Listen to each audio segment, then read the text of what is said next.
Para mim é uma alegria poder estar aqui. Eu amo ministrar a palavra. Eu tenho muitas coisas importantes para compartilhar com vocês.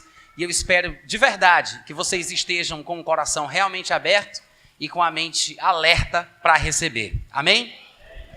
Eu não sei se vocês estão conscientes, mas o assunto sobre o qual a gente vai falar durante esses dias se resume na expressão cristianismo horizontal. E alguém poderia perguntar, o que é que significa cristianismo horizontal? É apenas uma alusão aos relacionamentos que nós temos no corpo de Cristo, o relacionamento interpessoal. O cristianismo é sempre muito visto na sua relação vertical, que é o compromisso do crente com Deus. A oração, a vida em intimidade com Deus, a comunhão com o Pai. Por isso que se fala da verticalidade do cristianismo, né? Entre eu e o Pai. Mas existe o lado horizontal do cristianismo.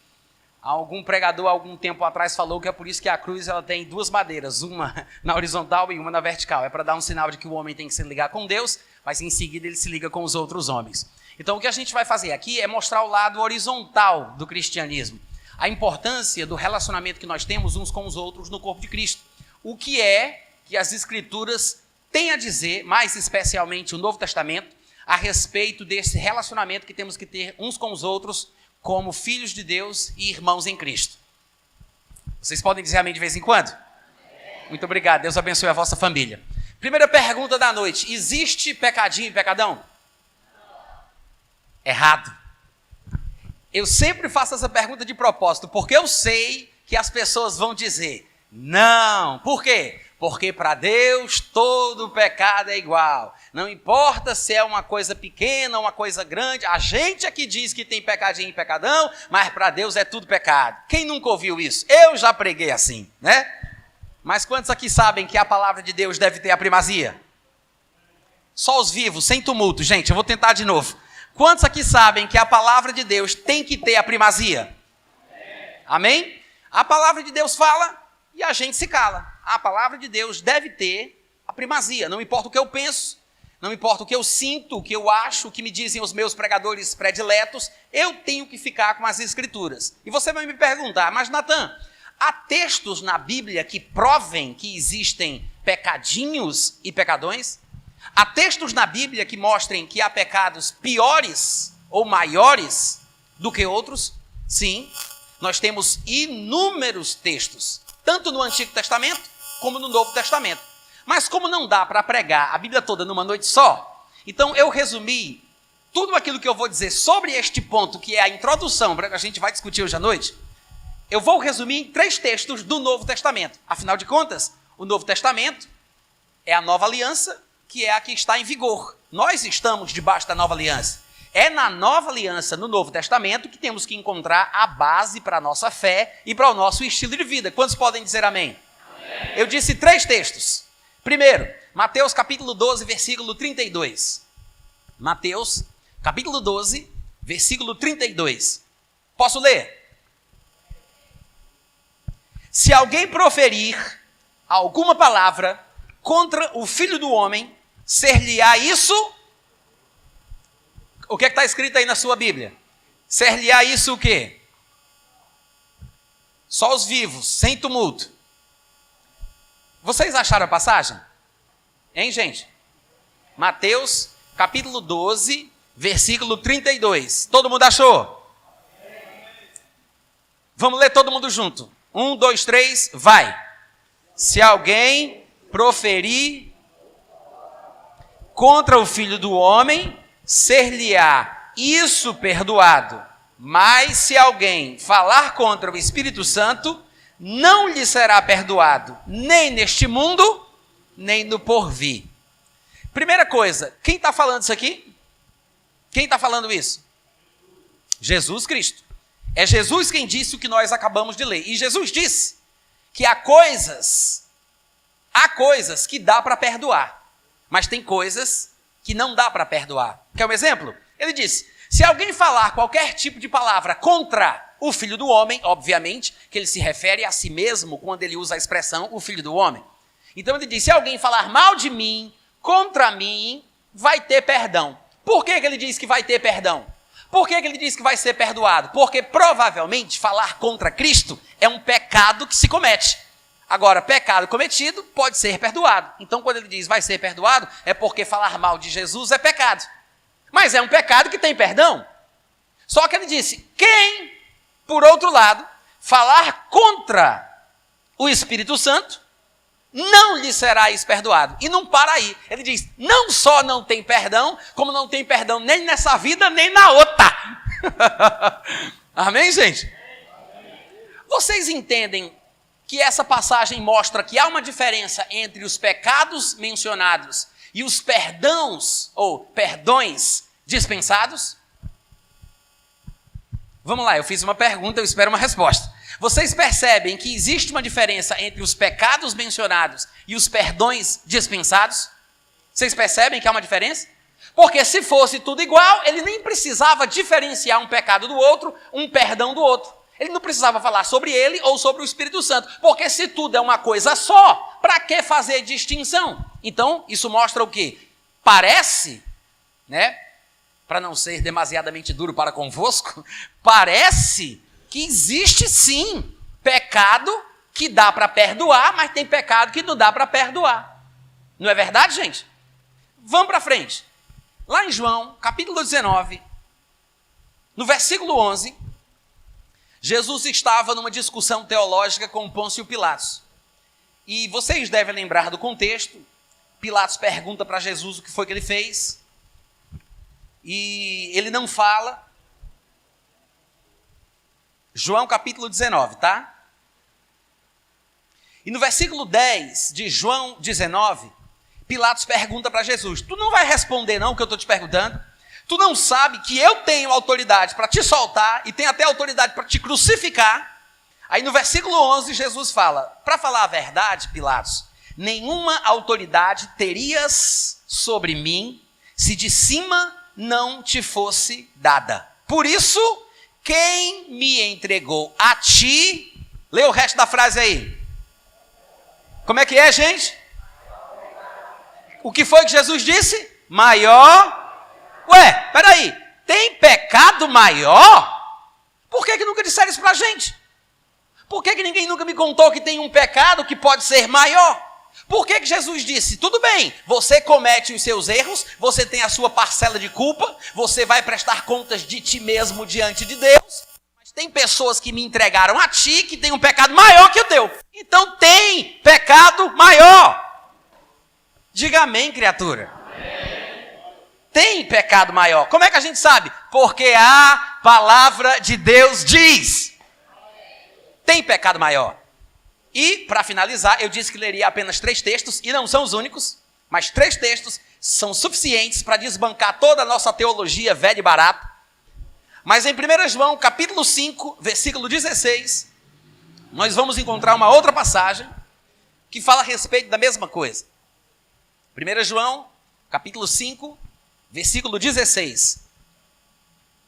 Diz assim, se alguém vir, ou se alguém vê, tá? Como a gente fala hoje em dia. Isso aqui é um português antigo e a conjugação verbal correta é essa, mas nem sempre a gente fala desse jeito. Ele está falando sobre ver. Se alguém vê a seu irmão cometer pecado, cometer o que, gente? Pecado. Isso. Se alguém vê o irmão cometer um pecado que não é para a morte, pedirá, claro que pedirá a Deus, e Deus lhe dará vida. Dará vida a quem? Ao irmão que cometeu um pecado que não é para a morte.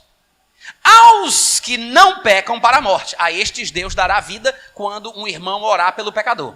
E ele continua, há pecado para a morte, e por este não digo que rogue.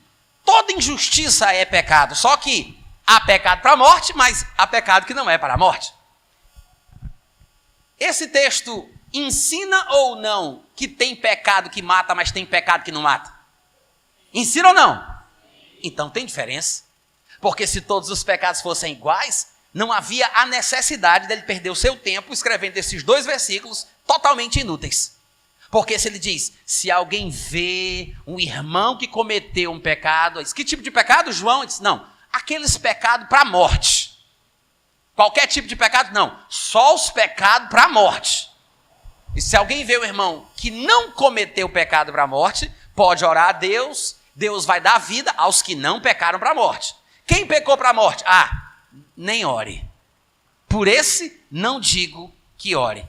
Então, tem pecados que têm perdão. Tem pecados que são maiores do que outros. Tem pecados pelos quais podemos orar, mas tem pecados pelos quais nós não podemos orar. Então, pelo que parece, a nossa forma de pensar de que não há graduação de pecado, que não há pecado maior e menor, que não há pecadinho, não há pecadão, é pura tolice, porque não se baseia nas Escrituras. E claro que isso aqui é apenas uma degustação do que as Escrituras ensinam sobre esse assunto. Sabe quando você vai em algum supermercado e tem aquelas promotoras mostrando alguns alimentos para que você possa degustar uma pequena quantidade para você sentir o gosto, para se decidir se compra ou não compra? Pronto, isso aqui é uma degustação do assunto. Eu não vou entrar no profundo da matéria, mas eu quero deixar você curioso e pensativo. Eu quero que quando você chegar em casa ou na sua devoção diária, você vai estudar sobre o assunto e procure nas Escrituras o quanto a Bíblia, de Gênesis a Apocalipse, ensina sobre as diferenças entre os pecados. Porque há pecados piores do que outros. Amém, gente? Eu sei que nessa altura do campeonato alguém deve estar querendo saber. Natan, pelo amor de Deus, diga logo qual é esse pecado para a morte, né? Se alguém gostaria de saber qual é o pecado para a morte? Tá, se vocês querem saber, eu também quero saber. Para que você quer saber? Para poder pecar em paz? É para escolher qual pecado você vai colocar nos seus hábitos familiares? Você quer saber qual é o pecado que mata para excluir esse, para poder pecar em paz? É isso? Quer um conselho? Não tenta descobrir qual é o pecado pior. Para de pecar por completo. Amém? Ainda que você não consiga nos primeiros anos ou durante um tempo, não há nada melhor do que se esforçar para tentar chegar lá, né? Graças a Deus por esse sentimento ruim que a gente tem quando a gente peca. Porque se nós como crentes não nos sentíssemos mal quando nós pecamos, eu não sei que destino a gente teria. A melhor coisa do mundo é ficar condenado. Porque se você peca e se sente bem, então isso é mal. Mas se você faz aquilo que é mal e você se sente mal, isso é bom. Quantos entenderam? Vou dizer de novo. Se você faz o que é mal e se sente bem, isso é mal. Se você faz o que é mal e se sente mal, isso é bom. Eu vou dizer de novo. Se você faz o que é mal e se sente bem, isso é muito mal. Mas se você faz o que é mal e se sente mal, isso é bom. De vez em quando alguém chega para mim, Natan, será que eu já cometi o pecado imperdoável? Será que eu já cometi o pecado para a morte? Não consegui dormir, estou tão tenso, a minha vida está um rio de lágrimas, eu não sei o que fazer, acho que vou até deixar de congregar, estou apavorado. Se você está tão preocupado assim, se cometeu o pecado sem perdão, com certeza você não cometeu, porque quem comete o pecado sem perdão não se preocupa com isso. Não sei se você entendeu. Mas a característica de um crente que não perdeu a salvação é estar preocupado por ter perdido. Assim eu não vou falar mais não, gente. Essa consciência, essa condenação de que você está fazendo uma coisa errada é uma coisa muito positiva. É uma pena que hoje em dia, em algumas igrejas muito pra frentex, né, muito metidas a moderninhas, as pessoas estejam tentando atacar o sentimento de culpa e o sentimento de condenação, em nome de uma suposta defesa da graça. Mas qualquer tipo de pregação, ainda que em nome da graça, tire a bênção da condenação da nossa vida, vai estragar o cristianismo. Porque a condenação, o sentimento de culpa, a consciência pesada, é uma bênção de Deus. Está escrito em 1 João, capítulo 3, versículo 21, que cuidado para não chegar perto da câmera, viu, gente? Cuidado aí, por favor. Em 1 João, capítulo 3, versículo 21, está escrito assim: se o nosso coração não nos condenar, nós temos confiança diante de Deus. Se o nosso coração não nos condenar.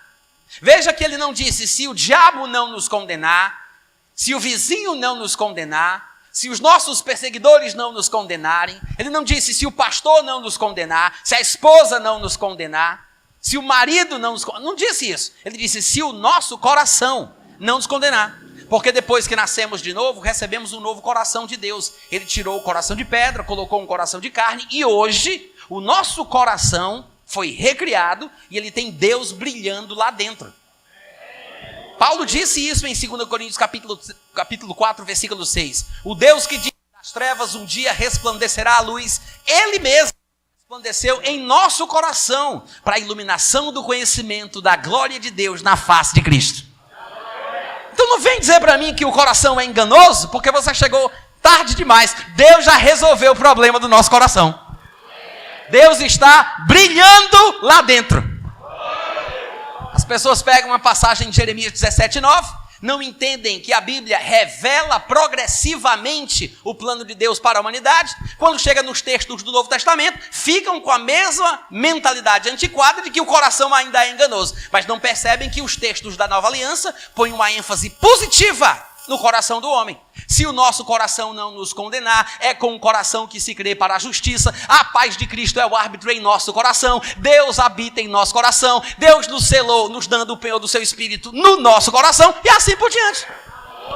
Nosso coração é confiável.